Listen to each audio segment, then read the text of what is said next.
สักงำให้มาพบเจ้าสาวเขตหน้าพาว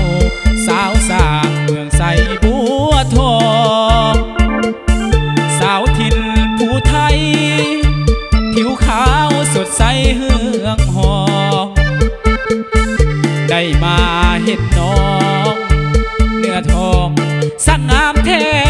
นาผู้สาวบ้านยาน้องผือเขาลือว่าเด่นดังวันเพ็ญไม่ได้เห็นถือเป็นบุญตาบ้านกุดน้ำใสถ้าเหตุไอ้นี้เคยมาดินแดนอู่เข้าอู่ป่าขึ้นสื่อลือซาสมคำกล่าวขานบุญใหญ่หน้าพาวสองเฮาพบกันเด้อลาพาขาดพาสงีมสาวสายำเจ้าเว้าจายิ้มแย้มเบิกบานสาวโพนนาดีไอ้นี้คิดฮอดทุกวันผู้สาวไว้คนนั้นผู้บ่ไอ้ฝันอยากห่วมวิวา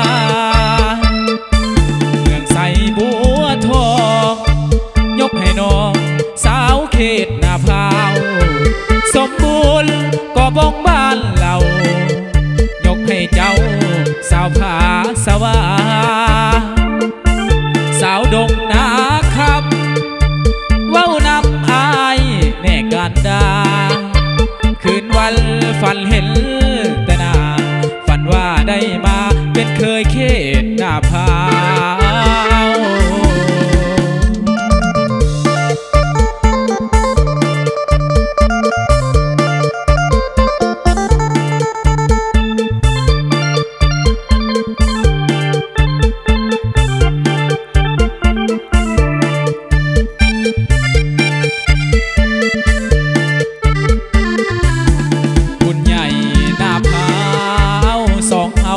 พบกันเด้อลาพาขาดพาสงีมสาวสายามเจ้าเว้าจายิ้มแย้มเบิกบานสาวโพนนาดีไอ้นี้คิดฮอดทุกวัน